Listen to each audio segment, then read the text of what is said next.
Ya, selamat pagi Oke Zoners. Ketemu lagi di Morning Zone. Masih bersama saya Andri Susanto dan juga Om Hafid Mardiansyah. Wih, bener sekarang namanya kan? Akhirnya setelah sekian purnama gitu.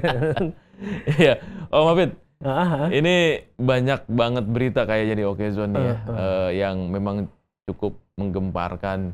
Dikira setelah Lebaran itu baik-baik aja, ternyata Baik-baik banyak aja juga ya. kasus ya gitu. Ternyata banyak juga kasus ya. Dan yang menarik kemarin ini sebenarnya soal ini ya, pertemuan pemimpin negara kita nih. Pertemuan dua poros politik yang jadi perbincangan publik gitu kan. Pertemuan yang terkesan malu-malu karena tidak go publik. Jadi jatuhnya kalau kata anak-anak zaman-zaman kita dulu backstreet. Gitu. Karena tapi akhirnya dipublis juga. Ya, karena emang pertemuannya itu tidak menggambarkan atau tidak menjelaskan secara eksplisit akan adanya rekonsiliasi seperti yang dibicarakan banyak orang. Kalau misalkan kita ngelihat di tahun 2019 kemarin waktu 2019 atau 2020 ya, waktu Prabowo dan Jokowi sepakat melakukan rekonsiliasi dilakukan di stasiun MRT waktu itu kan. Diliput oleh semua media. Betul, ada press con. Semua gerak-geriknya diperbincangkan dari mulai baju, dari mulai apapun itu segala gitu. macamnya Dibahas gitu ya. Dan muncul statement resmi bahwa saya mendukung pemerintahan Jokowi pada waktu itu. Artinya rekonsiliasi menjadi paten gitu kan. Nah, itu tidak terlihat di pertemuan kemarin gitu kan. Jelaskan pertemuan cuma 1,5 jam, lalu seperti pertemuan keluarga aja atau seperti pertemuan halal bihalal setelah Lebaran gitu kan. Dan off the record ya, diskusi yang dilakukan diskusinya juga off the record, kita tidak tahu mereka membahas apa gitu kan. Jadi itu ya, jadi mungkin ini lebih kepada PDIP yang masih menjaga perasaan pemilihnya karena sebagian besar suara PDIP juga masih ingin bahwa PDIP masih di jalur oposisi. Ya. Tapi pertemuan ini menandakan bahwa tidak ada halangan psikologis pribadi dari keduanya untuk melakukan pertemuan. Karena kan pertemuan saja gitu kan. Pertemuan intinya keluarga ingin menunjukkan aja, bahwa hubungan Pak Prabowo dan Bu Mega ini masih harmonis lah ya, sebagai pribadi gitu ya. Harmonis. Tapi kalau misalkan hubungan-hubungan soal arah politik, nah itu perlu perbincangan yang lebih dalam lagi gitu kan. Tapi ini udah jadi tanda gitu kan kalau misalkan PDIP tanda bahwa besar, kami baik-baik saja sebenarnya. Ya, gitu. kan Prabowo sendiri selalu bilang asas yang diusung pemerintahan Kabinet Merah Putih adalah asas kekeluargaan. Karena kan dia sampai teriak-teriak tuh, Prabowo asas kekeluargaan gitu kan. Jadi dia mau kalau kita ngelihat gaya kepemimpinan Prabowo sendiri kan memang merangkul gitu kan. Dia mau merangkul, dia nggak mau semua terpecah belah, jalan di satu visi. Jadi termasuk PDIP yang secara ideologi politik mungkin berbeda gitu kan, tapi Prabowo mau merangkul itu semua. Dan memang ini jadi momentum ya, apalagi dilakukannya setelah Lebaran ya. Ya, momentum yang baik setelah libur Lebaran. Jadi kemarin-kemarin, kemarin-kemarin yang sempat ribut-ribut gara-gara pilihan politik, sempat ribut-ribut keluar grup WhatsApp keluarga gitu kan. Iya, ini yang harus jadi cerminan gitu kan. Balik lagi lah kemarin. Rekonsiliasi jangan hanya dilakukan oleh Prabowo dan Mega, tapi rekonsiliasi juga oleh kita-kita semuanya gitu. Apapun pilihan politik kita. Gitu. Iya, benar. Intinya adalah ingin memajukan inilah ya, memajukan bangsa ini bersama-sama. Visi besarnya pasti mereka berdua seperti itu. Dan itu juga jadi hal yang catatan menarik ya di awal kita mulai aktivitas tuh. Iya. Tiba-tiba genjreng. Wah, bertemu, mana bertemu diem-diem kan nggak sering. Ya itu hak mereka juga kan kalau mau diem-diem kan gitu. Tapi kan kita yang mewartakan jadi gonjang anjing juga gitu ya gitu. Ada apa nih gitu ya. Iya, ada apa nih kok nggak ada. Ya mungkin kita tunggu lagi kali ya Om ya. Perkembangan selanjutnya mungkin nanti ada pertemuan berikutnya ya. Sufindasko juga bilang akan ada pertemuan follow up membahas ini karena kan menyatukan dua ideologi tidak semudah itu gitu kan. Menyatukan dua pribadi ya oke, tapi ideologi kan kita membawa hajat. Ini kelihatannya masih tarik ulur ya. Masih tarik ulur dan mungkin ada kesepakatan yang belum sepakat. Ya. Dan kita tidak boleh tahu dulu daripada ribut panjang gitu kan. Iya benar.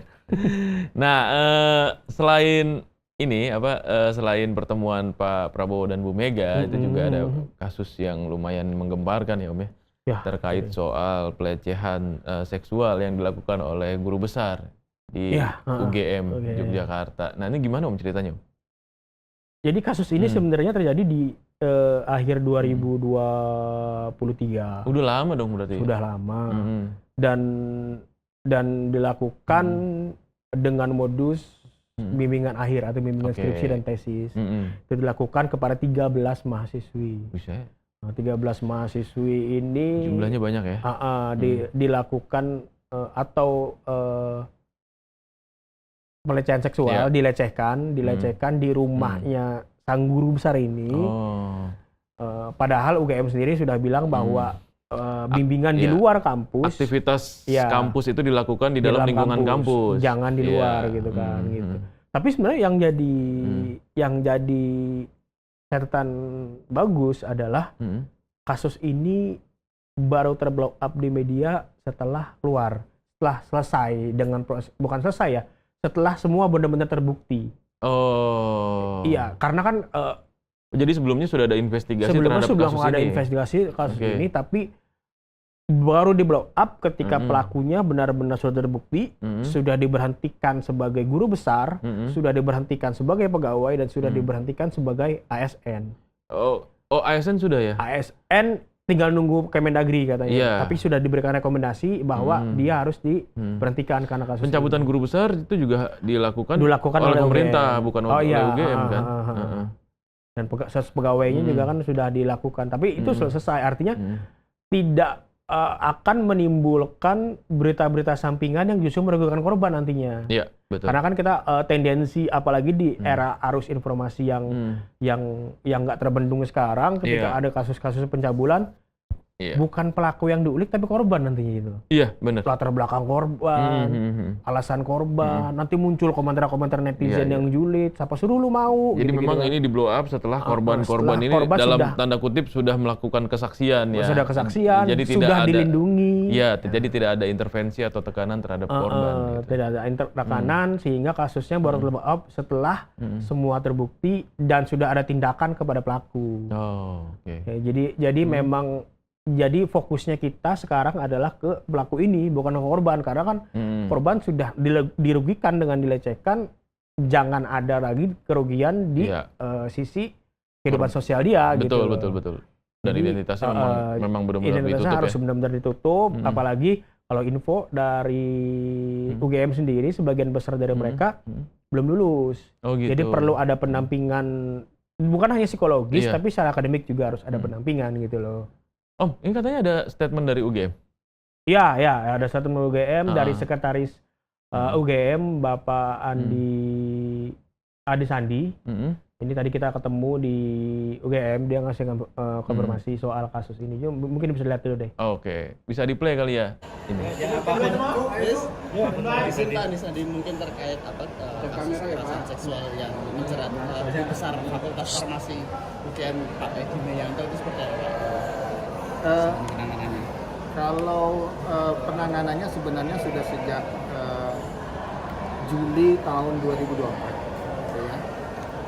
Kemudian sampai rekomendasi keluar itu di akhir 2024, keputusan dari Ibu Rektor itu keluar Januari 2025, ya.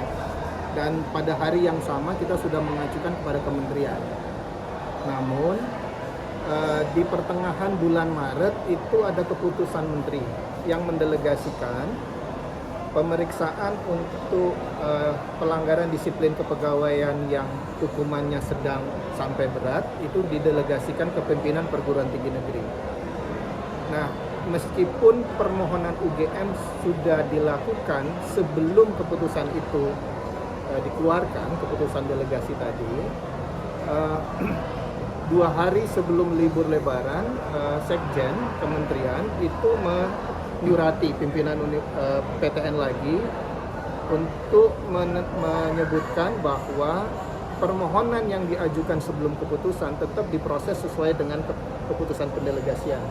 Oleh karena itu, karena hari ini adalah hari pertama kita masuk ke kerja, dalam waktu 1-2 hari ini pimpinan universitas akan mengeluarkan keputusan tim pemeriksa disiplin kepegawaian kepada Prof. EM.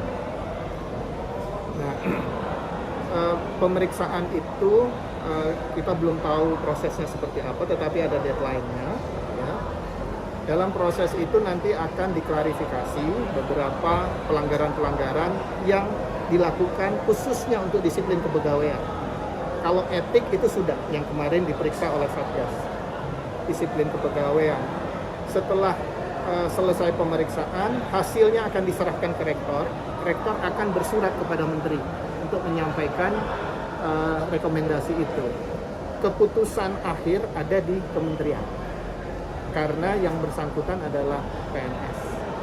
Karena kan PNS itu diangkat oleh kementerian, diberhentikan juga oleh kementerian. UGM PTN tidak punya kewenangan untuk yang PNS. Lain kalau kemudian itu pegawai UGM yang ketiga. Ini pemeriksaannya beda sama yang PTKS kemarin? Berbeda gitu. Kalau yang ini spesifik untuk disiplin kepegawaian. Wah, tuh kan. Udah jelas tuh ya. Jadi sudah ada tindakan terhadap pelaku gitu. Iya. Tapi kalau misalkan kita ulik lagi, kasus yang dilakukan ini kan bukan pertama kali. Iya. Ini pasti efek gunung es gitu. Iya. Ada banyak yang ada korban-korban lain mungkin sebelum-sebelumnya yang kita juga nggak tahu ya. Dan yang harus kita kritisi adalah sistem pendidikan di kita juga yang memberikan relasi kuasa terlalu besar terhadap dosen. Gitu. Iya. Pedagogiknya tidak berjalan, artinya tidak ada feedback dari mahasiswa dan dosen. Nilai sepenuhnya ditentukan oleh dosen. Sehingga dosen memiliki overpower atau power berlebih sehingga rawan disalahgunakan untuk melakukan abuse of power tadi gitu. Iya. Sehingga ini yang merugikan mahasiswa gitu kan. Iya. Dan ini memang jadi catatan ya di dunia pendidikan kita. Iya. Mudah-mudahan ini ya bisa segera teratasi dan ini jadi pelajaran yang berarti juga nih Om. Karena gini, untuk pelaku juga Ketua DPR Puan Maharani bilang bahwa di Undang-Undang TPKS yang disahkan di 2022 dijelaskan bahwa ada kenaikan hukuman kalau pelakunya adalah seorang pendidik. Oh. Jadi diberatkan gitu. Diperberat lah. Iya, diperberat. Diperberat. Tapi nanti kita tunggu persidangannya saja gitu kan. Tapi kan memang dalam undang-undang RUU TPKS dijelaskan secara gamblang bahwa jika pelakunya adalah seorang pendidik, maka ada tambahan hukuman yang dilakukan karena sebenarnya kan stereotip seorang pendidik itu kan bijak, banyak ilmunya, harusnya bisa menahan nafsu lebih besar lagi betul, daripada orang-orang yang ya mungkin kayak kita biasa-biasa aja gitu loh ya.